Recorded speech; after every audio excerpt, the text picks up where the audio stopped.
Okay बच्चे सभी कोई कैमरा ऑन कीजिए।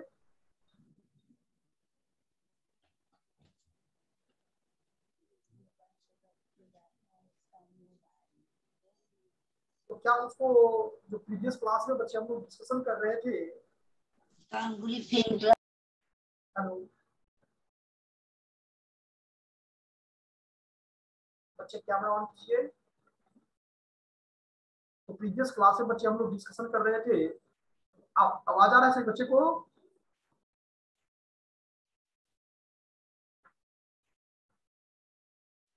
पूजा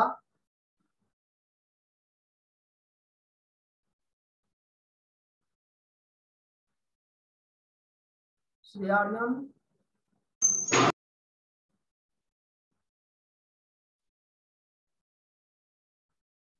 ओके तो प्रीवियस क्लास में हम लोग डिस्कशन कर रहे थे कि जो डिसीजन होते हैं एक फाइनेंशियल मैनेजर होते हैं किसी भी ऑर्गेनाइजेशन में, तो उन मैनेजरों के द्वारा कितने तरह से डिसीजन लिया जाता है।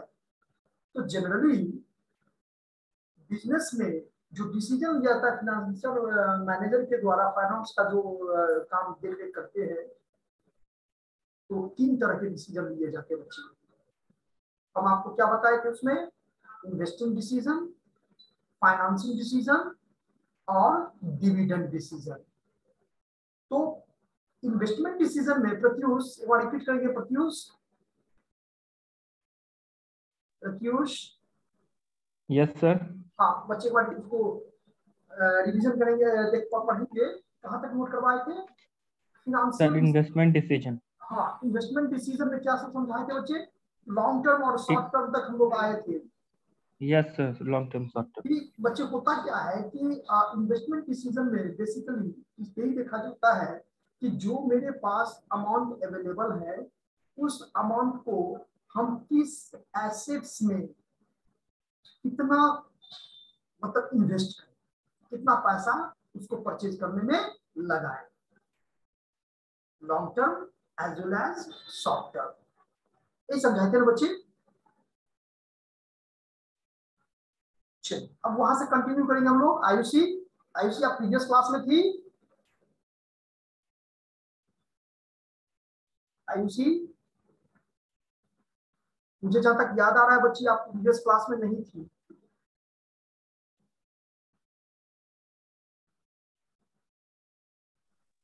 क्लास में थे सर हम। अच्छा ठीक। तो क्या ये लॉन्ग टर्म समझ में आया था? Long term assets, what do you mean by long term assets Ayushi?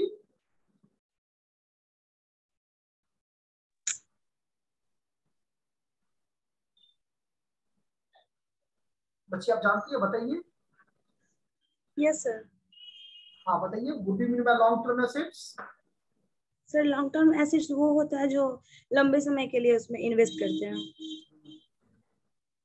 जो प्रॉफिट जनरेट करने में किसी भी बिजनेस को लॉन्ग टर्म तक सर्विस प्रोवाइड करे। Yes sir. अगर प्रॉफिट वर्ड नहीं आता बच्चे तो क्या कोई भी बिजनेस पैसा इन्वेस्ट करता? देखो सही बच्चे को अनम्यूट कर रहे हैं, ऐसे नहीं क्लास होगा बच्चे, आप लोग पर खुद से उसको ध्यान रखें। ओके देखिए लॉन्ग टर्म एसेट्स ब्रैकेट में आप लिख सकते हैं बच्चे, fixed assets, plant and machinery, fixed assets, plant and machinery, land and building, furniture and fixtures. वो तो ऊपर चले जाएगा।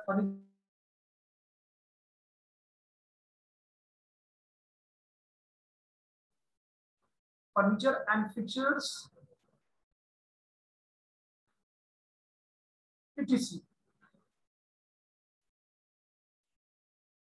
यस पूजा।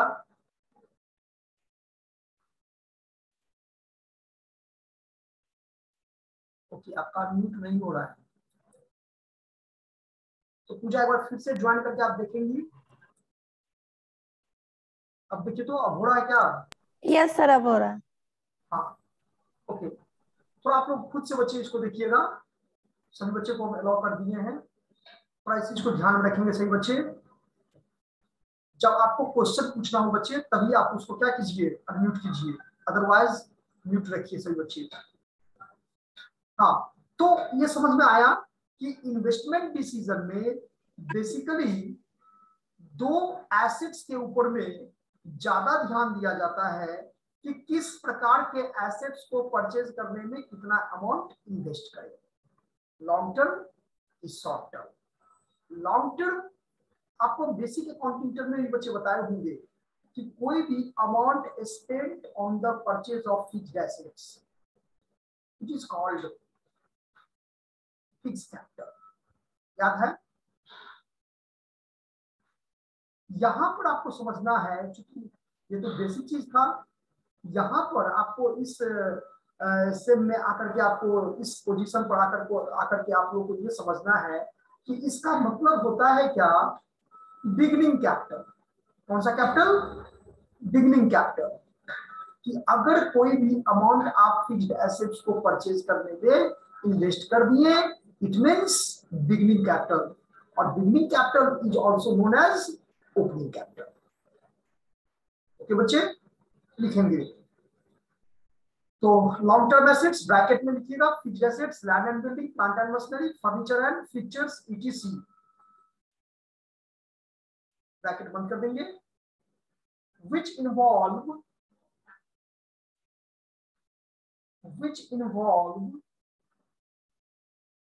use investment, use मतलब बड़ा अमाउंट। और क्यों इन्वेस्टमेंट है भाई?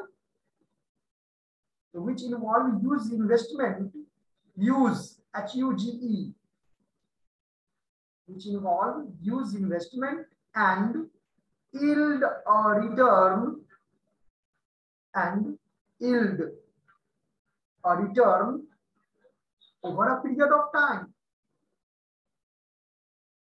over a period of time in future, over a period of time in future।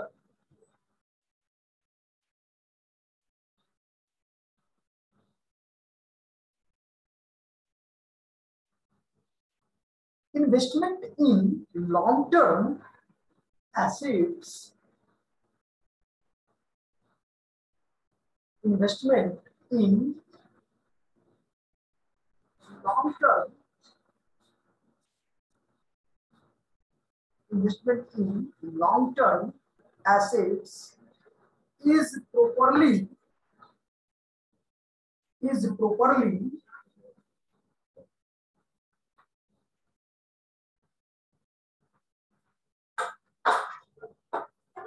known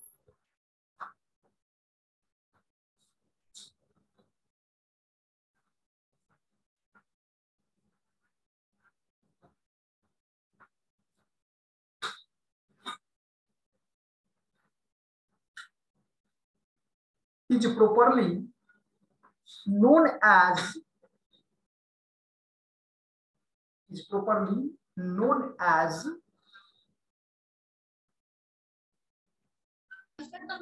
assets is properly known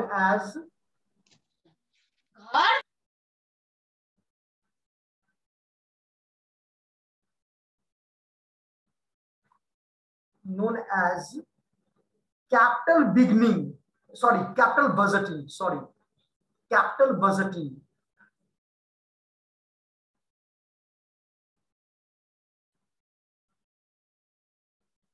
बच्चे इसी को हम लोग कैपिटल बजटिंग कहते हैं। क्या कहते हैं Sonali? Capital budgeting. Yes, sir. और कैपिटल बजटिंग आपका बच्चे एक चैप्टर ही है पढ़ना, उसमें थ्योरी और प्रैक्टिकल दोनों है। यहाँ जनरल मीनिंग में आप समझ लो बच्चे यहाँ पर कि कोई भी अमाउंट जो हम फिक्स्ड एसेट्स को परचेज करने में इन्वेस्ट कर दिए, वो उस बिजनेस के लिए क्या कहलाएगा? कैपिटल बजटिंग कहलाएगा। ओके, समझ में आया सभी बच्चे को? Yes, sir. अब इसका पॉइंट नंबर 2 लिख लीजिए। ये तो फर्स्ट पॉइंट था इन्वेस्टमेंट डिसीजन में। पहले हम क्या किए, आपको इन्वेस्टमेंट डिसीजन का कुछ थोड़ी मीनिंग बस समझाए हैं, लिखवाए ऊपर में। उसके बाद आपको बताए हैं इसमें दो तरह के डिसीजन लिए जाते हैं, एक तो लॉन्ग टर्म एसेट्स के कंसर्न में और दूसरा शॉर्ट टर्म एसेट्स के कंसर्न में। तो अब इसको शॉर्ट टर्म के लिए लिख लीजिए, शॉर्ट टर्म एसेट्स ब्रैकेट में लिखेंगे, शॉर्ट टर्म एसेट्स ब्रैकेट में लिखेंगे, current assets like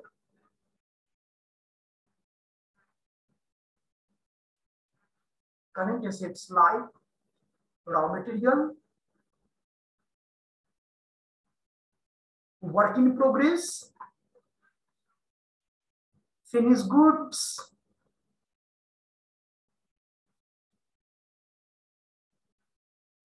like raw material, work in progress, finished goods,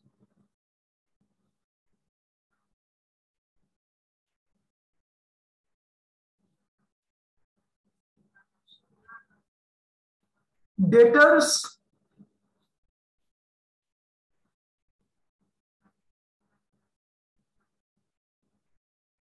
cash, bank, etc.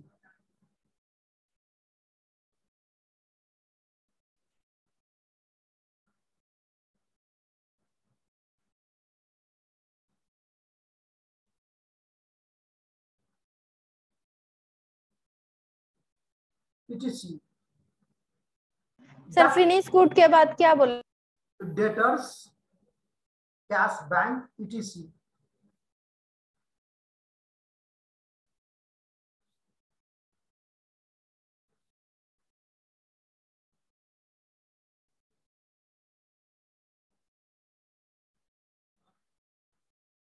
Debtors, cash, bank, etc. That can be, bracket close कर दीजिएगा बच्चे, etc के बाद bracket close कर दीजिएगा। That can be converted, that can be converted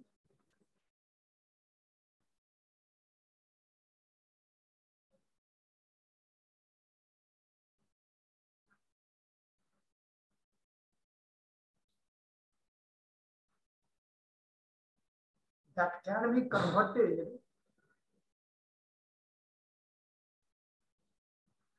converted into cash, into cash, into cash within a financial year.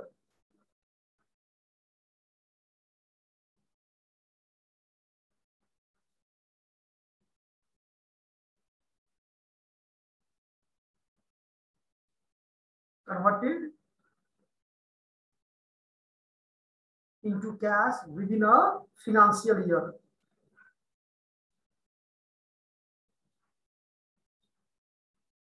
देखो हम आपको स्टार्टिंग में भी बच्चे बताए थे, और फिर से बता रहे हैं कि जितने भी प्रकार के करंट एसेट्स होते हैं उसका मीनिंग क्या होता है, पता है बच्चे आपको? Sir cash with in financial year के बाद बस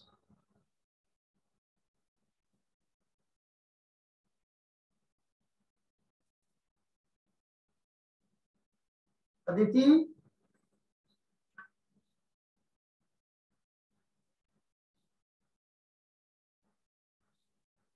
श्रेया, आर्यन, यस सर। क्या नाम दिए बच्चे आप?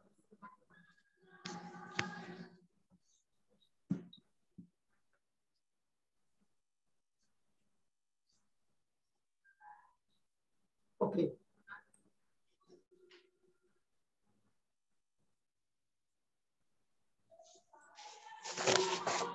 आवाज को म्यूट कर दीजिए श्रेया।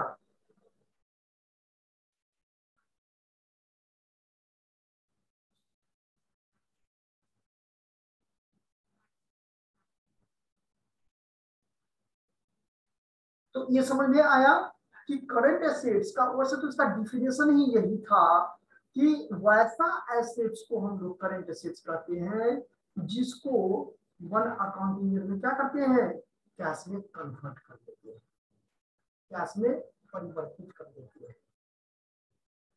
आगे इन्वेस्टमेंट इज, देखो वहां पर भी लिखवाए थे बच्चे, इन्वेस्टमेंट वहां पर भी लिखवाए थे, investment in long term assets is known as properly known as capital budgeting, बताए थे ऊपर में। Yes sir. उसी तरह से यहां पर भी लिखिए, investment in current assets, investment in current assets, investment in current assets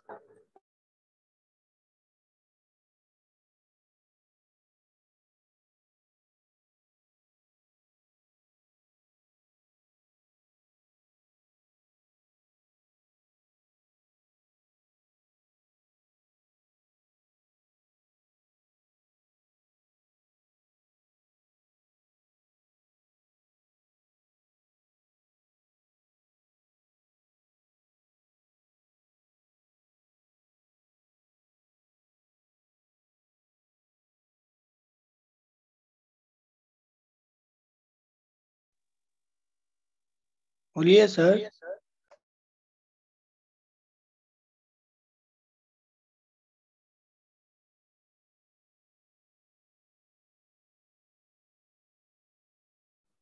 बच्चे 1 मिनट आप लोग रुक जाइएगा थोड़ा।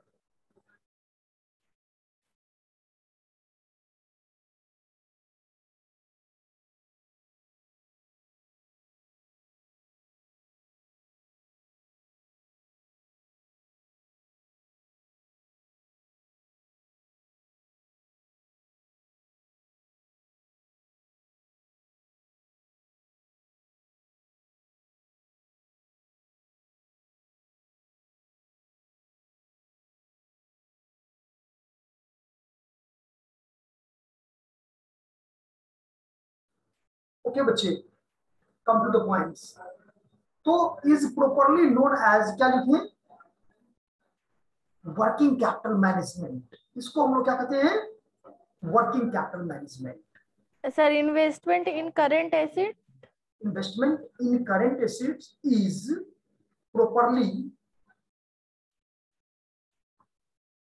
properly termed as working capital management, termed as working capital management।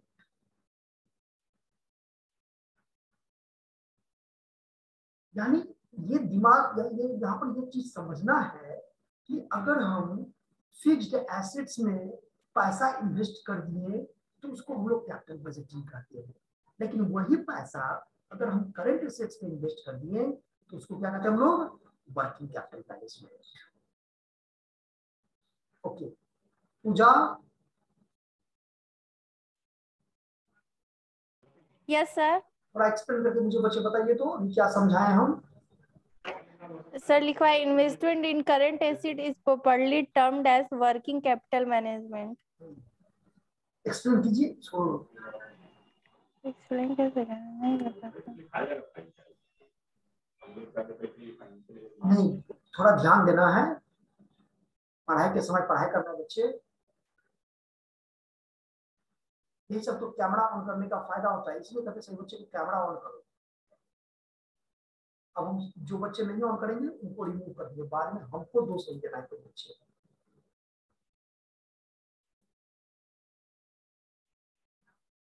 Okay, आकृति आप पहले से थी क्लास में क्या? Yes sir. ओके, ये समझ में आया? ये दोनों सेंटेंस समझ में आया? कैपिटल बजटिंग और वर्किंग कैपिटल मैनेजमेंट, ये भी चैप्टर है। जैसे कैपिटल बजटिंग चैप्टर है वैसे ही आपका वर्किंग कैपिटल मैनेजमेंट क्या है, चैप्टर है। इसको हम लोग डिटेल डिस्कशन चैप्टर में करेंगे। ओके सर थोड़ा अभी डिस्कशन कर दीजिए ना वर्किंग कैपिटल मैनेजमेंट के बारे में। वर्किंग कैपिटल मैनेजमेंट के बारे में देखो, उसमें यही सिर्फ करंट एसेट्स और करंट लायबिलिटीज को देखा जाता है, उसको किस तरह से आप मैनेज करोगे। क्योंकि होता क्या है कि पैसा जो डूबता है ना, वो सबसे पहले वर्किंग कैपिटल में ही, जो पैसा इन्वेस्ट करते हैं ज्यादा चांस उसी पैसे को डूबने का रहता है। तो इसीलिए आप उसमें इस तरह से पैसा लगाओ, इतना ज्यादा पैसा मत लगा दो ताकि अगर वो पैसा डूब गया तो आपका बिजनेस क्या हो गया, क्लोज हो गया, खत्म हो गया। बहुत बड़ा प्रभाव पड़ता है वर्किंग कैपिटल मतलब ये करंट एसेट्स में डूबने से, क्योंकि it is also known as circulating capital. क्या बताए थे, working capital is also known as circulating capital. Circulating capital. इसका प्रभाव बढ़ा, तो उसमें सब वर्किंग कैपिटल मैनेजमेंट से रिलेटेड जितने भी करंट एसेट्स है, करंट लिक्विडिटी है, how to calculate average working capital, सब तरह से इसमें फॉर्मूला है। तो सब उसमें फॉर्मूला से भी बताएंगे, हम आपको भी बताएंगे। ये आपका लास्ट चैप्टर है वर्किंग कैपिटल मैनेजमेंट। एक चैप्टर होगा बच्चे, देखिए कैश मैनेजमेंट भी है, वर्किंग कैपिटल फाइनेंस भी आपका लास्ट चैप्टर है 288। तो उसमें डिस्कशन हम लोग करेंगे बच्चे डिटेल में। यहाँ से आपको मीनिंग ऑफ वर्किंग कैपिटल समझना है कि वर्किंग कैपिटल का क्या मीनिंग होता है।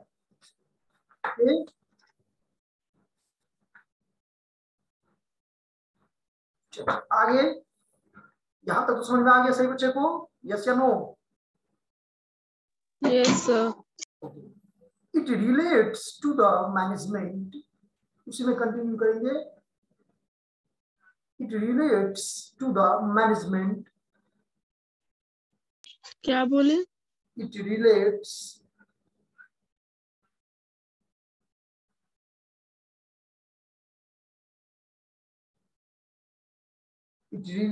to the management, it relates to the management of current assets.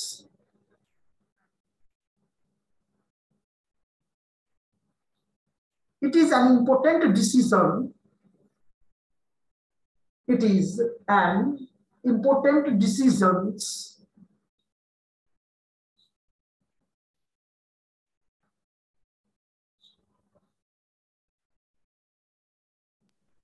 Sir थोड़ा नेटवर्क एरर हो गया था, तो एक बार रिपीट कर दीजिएगा। It is an important, यानी it relates to the management, first step पे लिखा है, it relates to the management of current assets.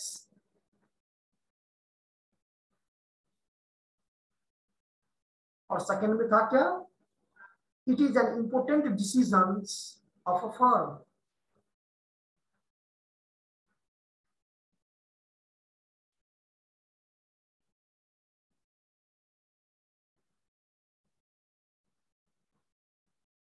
It is an important decision of a firm as short survival. As short survival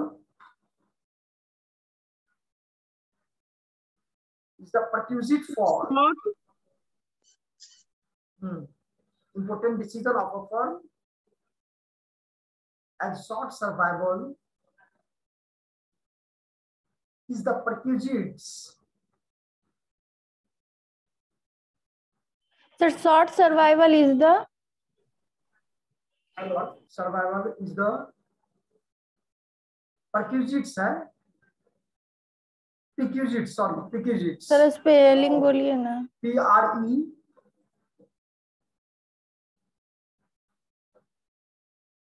requisite, REQUISITE या TIES.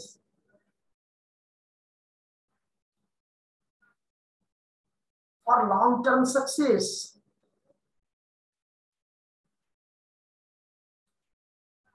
for long-term success,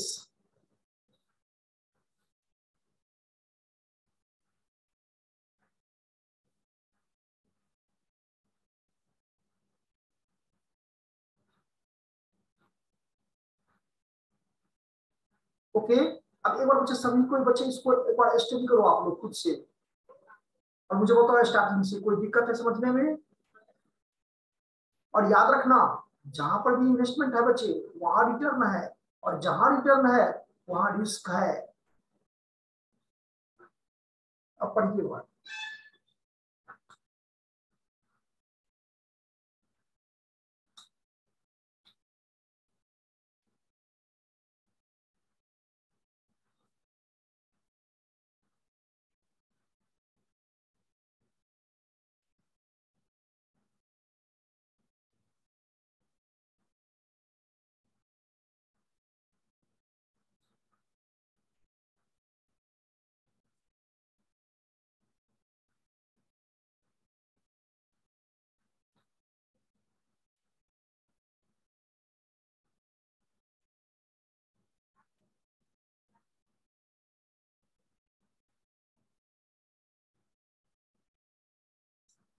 देखो concept तो यही है कि कोई भी इन्वेस्टमेंट में, चाहे लॉन्ग टर्म में हम इन्वेस्ट करें यानी कैपिटल बजटिंग, या शॉर्ट टर्म में इन्वेस्ट करें यानी क्या हो गया वर्किंग कैपिटल मैनेजमेंट, ध्यान यही रखना है कि हमेशा कोई भी जो ओनर होता है, जो प्रोप्राइटर होता है, जो शेयर होल्डर होता है, कंपनी के केसेस में कौन हो जाएगा? Share holder. Otherwise partnership firm है तो पार्टनर हो जाएंगे, सोल ट्रेडिंग कंसर्न है तो कोई इंडिविजुअल पर्सन हो जाएंगे।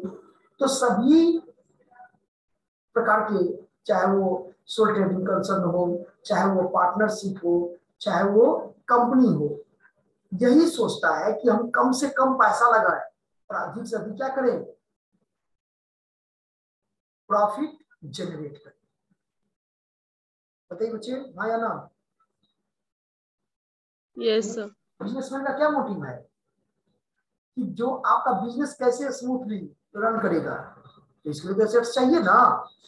अब उस एसेट्स में कितना, कौन सा एसेट्स लॉन्ग टर्म होगा तो उसमें कितना इन्वेस्ट कीजिएगा, शॉर्ट टर्म होगा तो उसमें कितना इन्वेस्ट कीजिएगा, तो ये तो डिसीजन लेना पड़ेगा ना। कहीं ऐसा ना हो कि शॉर्ट टर्म में हम ज्यादा कर दिए और पूरा पैसा मेरा डूब गया। कहीं ऐसा ना हो कि मैक्सिमम जो अमाउंट जो भी हम इन्वेस्ट किए थे फिक्स्ड एसेट्स को परचेज करने में, अब उस फिक्स्ड एसेट्स का कोई मतलब मार्केट ही नहीं रहा। देखते हो कोई प्रोडक्ट का दाम कैसे प्राइस जो है लेस हो जाता है। अगर आप एक मतलब लैपटॉप मान लो 50,000 में खरीदे हो, क्योंकि उस टाइम वो लैपटॉप का बहुत डिमांड था मार्केट में, लेकिन एक समय ऐसा आएगा कि उससे भी न्यू वर्जन आ जाएगा मार्केट में, तब तो उसका प्राइस घट गया। लैपटॉप भी तो बड़ी एसेट्स ही हुआ बिजनेस के लिए। यस सर, घट जाता है सर। लॉस हो गया। यस सर, डेप्रिसिएशन हो जाता है ना तो आप रिस्क उठाते हो ना, तब ना रिटर्न मिलता है। सर लेना ही पड़ता है सर, रिस्क तो लेना जरूरी ही, है। हाँ लेना ही नहीं पड़ता, ऐसा बिजनेस में है। जैसे कैसे कहते हैं अकाउंटिंग में डेबिट है तो क्रेडिट होना ही चाहिए, कहते हैं ना कि अगर एक अकाउंट डेबिट हो गया तो दूसरा अकाउंट क्या होगा? क्रेडिट होगा। ठीक उसी तरह से यहाँ पर भी सोचना है।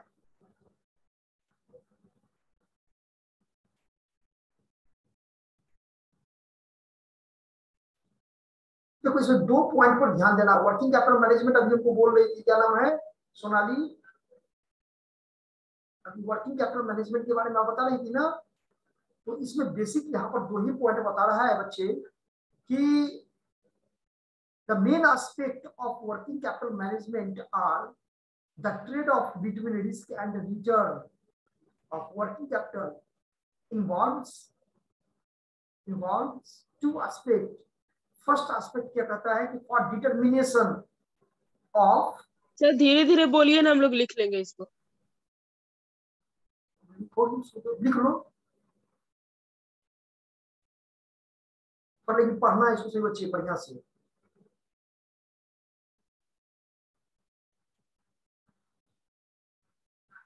लॉन्ग टर्म सक्सेस तो लिखी हो ना वहां तक?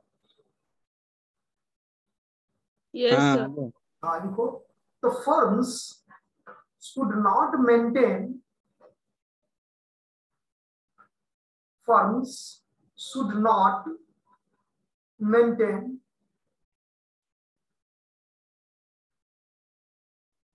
more or less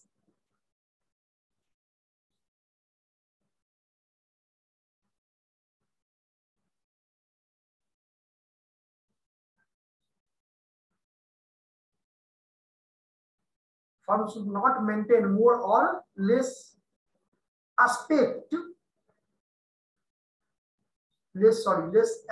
है, is more of a risk return।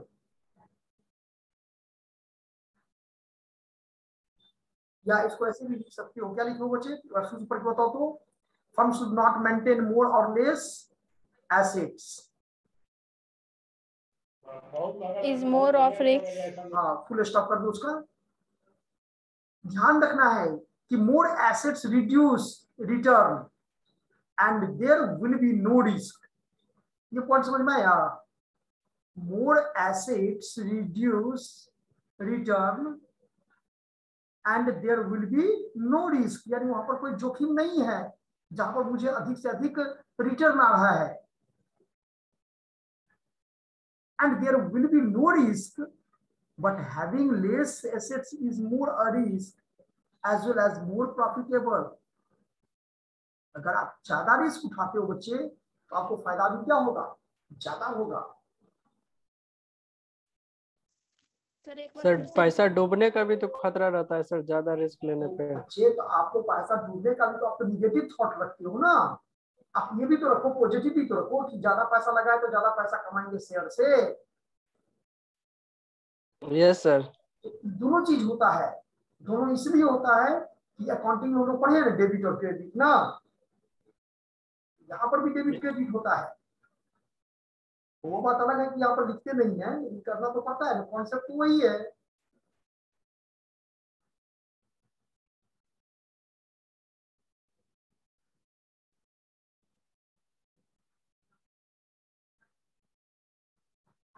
आगे समझ में।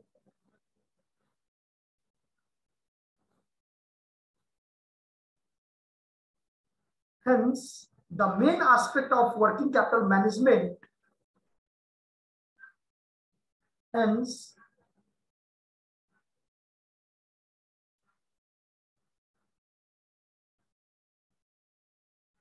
the main aspect of working capital management are the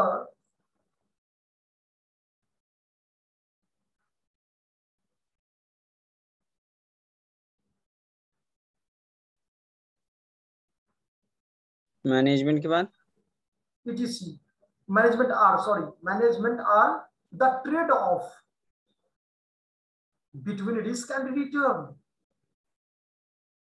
Trade-off between risk and return. यानी इसका मतलब हम कह सकते हैं कि बच्चे ये दोनों एक दूसरे का जो है कि जहां ज्यादा रिस्क लेंगे प्रॉफिट भी ज्यादा करेंगे, कम रिस्क लेंगे तो प्रॉफिट भी कम आएगा, इसलिए ये ट्रेड ऑफ पर चलता है।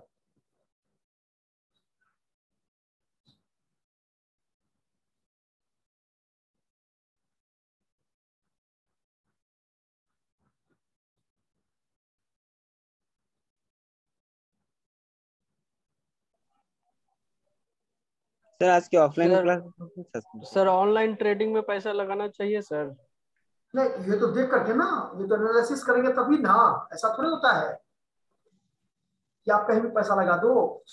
आप देखोगे ना उसका कि उसका सिचुएशन क्या है, कैसे उसका शेयर का जो प्राइस है वो फ्लक्चुएट कर रहा है, क्यों कर रहा है, क्या रीजन है। सर सर कभी कभी आजकल प्रॉफिट बहुत होता सारा है ऐप भी सर। आता है। हाँ तो वो तो ठीक है, ऐप भी आता है, पैसा भी आपके पास में है, तो आप लगाओगे तो किसी ऐसे सेक्टर में लगाओगे ना जहां से आपको टाइम टू टाइम रिटर्न आ जाए। ये सर आता है सर सर, लॉस कभी भी हो कभी सकता है ना। लॉस भी होता है। हाँ हाँ ये तो है, सर लॉस हो गया है इसलिए मैं लगा। ये तो है। इसको लॉस हो गया जी। सर हमको। क्या नाम है आपका? सर पूजा। पूजा सिन्हा। किसमें लगा थी पैसा आप? सर ट्रेडिंग में। ये तो सर लॉस। सिल्वर मिक में। ओलंपियाड यही का आता है सर तो उसमें। यही चीज सोचना है पूजा कि हम कोई ये ऐसा सेक्टर में पैसा इन्वेस्ट करें। उसका आप मतलब 5 साल का पोजीशन देखी थी? यस सर, जो अभी लड़ाई चल रहा था ना उसी में मार्केट अप डाउन चल रहा है ना सर। ये तो है, ये अब देखिए लड़ाई होता है दो ही देश के बीच में, लेकिन उससे इफेक्टेड क्या होता है, पूरे वर्ल्ड हो जाता है। अभी बहुत से ऐसे अभी इन्वेस्ट प्राइस वगैरह में लगाना ही नहीं चाहिए, बहुत रिस्क रहता है डूबने का। अभी प्राइस को बहुत का जो है सो ये डाउन हुआ है। सर पैसा ज्यादा रहता है तो प्रॉफिट ज्यादा होता है, लेकिन थोड़ा पैसा लगाने में सर उसमें ये हो जाता है, रिस्क बहुत ज्यादा बढ़ जाता है और प्रॉफिट भी कम होता है। हाँ ये तो है, रिस्क और रिटर्न, ये 2 पॉइंट तो बार बार आपको बता रहे हैं ना। इन्वेस्टमेंट डिसीजन में यही तो सोचना है, यही तो मंथन करना है, इसी को समझना है कि पैसा को हम किस सेक्टर में लगाए ताकि मुझे मैक्सिमम रेवेन्यू जनरेट हो। आपके पास अपॉर्चुनिटी मार्केट में बहुत सारे हैं। देखिए अगर मान लो बाबूजी पापा हमको अगर 100 रुपया अपने पॉकेट खर्च के लिए, तो मार्केट में तो बहुत सारे अपॉर्चुनिटी है कि 100 रुपया में 20 तो 5 रुपया वाला 5 रुपया वाला क्या करेंगे, 5-20 लेज या कुरकुरे भी खरीद के खा सकते हैं। 100 रुपया में जाके गोलगप्पा भी खा सकते हैं। 100 रुपया अगर रहेगा तो जाकर के हम चाय भी पी सकते हैं, कॉफी भी पी सकते हैं। 100 रुपया रहेगा तो हम कहीं जाकर के क्या कर सकते हैं, बहुत तरह पेन भी परचेज कर सकते हैं, बुक भी परचेज कर सकते हैं। यानी यहाँ पर ये समझ में आ रहा है कि पैसा है, लेकिन उस पैसे को कहाँ इन्वेस्ट करें, कहाँ लगाएं ताकि मुझे मैक्सिमम रेवेन्यू जनरेट हो। यही तो डिसीजन लेना है, इन्वेस्टमेंट डिसीजन। लेकिन जब इन्वेस्टमेंट डिसीजन की बात आ जाएगी तो वहां पर आपको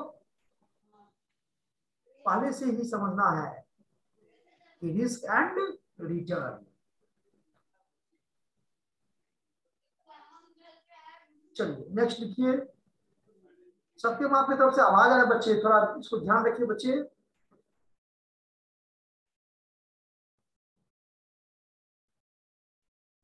तो इन्वेस्टमेंट डिसीजन में किसी तरह का कोई क्वेश्चन, किसी बच्चे को कोई क्वेश्चन पूछना है? No sir. अब तो ये समझ में आ गया। Yes sir. बस एक दो बार आप लोग को खुद से बच्चे प्रैक्टिस करना है, और निश्चित रूप से अगर आप लोग एक दो बार प्रैक्टिस कर लोगे ना तो निश्चित रूप से आप लोग का क्या हो जाएगा, समझ में पूरा का पूरा कंटेंट आ जाएगा। और फिर हम भेज भी देंगे, ग्रुप में भी भेज देंगे आप लोग को। हम लोग का प्रैक्टिकल क्वेश्चंस कब से चालू होगा सर? अभी नहीं, अभी टाइम है इसमें। कितना टाइम? इतना टाइम सर स्टडी मटेरियल नहीं मिलेगा सर? हम अभी भेज रहे हैं बच्चे, यही पर हम अभी मेरा मन किया जो आप लोग को भेज दे ग्रुप में। तो कितना यूनिट है हम लोग के स्टडी मटेरियल में? टोटल यूनिट आप लोगों को पढ़ना है, देखो चैप्टर देखना, देखो यूनिट आपका जो है वो 4 ही यूनिट है। बट जहाँ चैप्टराइजेशन की बात करोगी तो फिर चैप्टर आप लोगों को पढ़ना है कितना, 12 चैप्टर है, जिसमें अभी हम लोग इंट्रोडक्शन पढ़ रहे हैं, फर्स्ट स्टार्टिंग में। तो हम लोग का स्टडी मटेरियल कब तक आ जाएगा? आएगा। ओके बच्चे, तो इसको हम सेंड कर देते हैं आप लोग के ग्रुप में क्या? Yes sir. हाँ दोनों डिसीजन बाकी बच गया, इसको हम थर्स्ट नेक्स्ट ट्यूसडे को देखेंगे।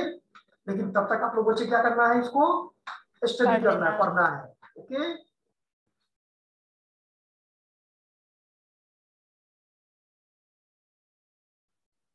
ओके बच्चे, thank you all of you. Thank you sir.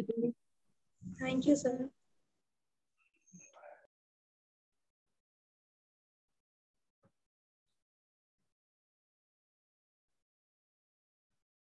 तीन पेज अभी तक पढ़ाए हैं, ठीक ना? तीनों पेज हम आप लोग को बच्चे ग्रुप में भेज देते हैं।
सर अटेंडेंस भी बनेगा सर? यस, एक मिनट रुक जाइए बच्चे आप लोग।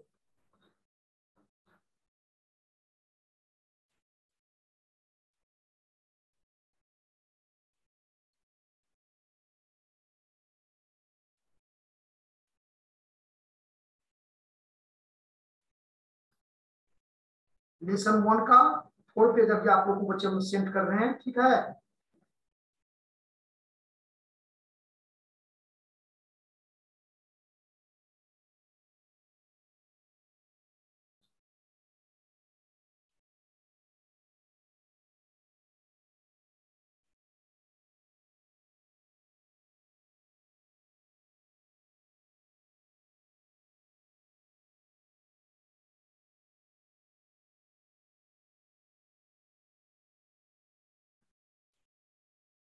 देखिए तो ग्रुप में बच्चे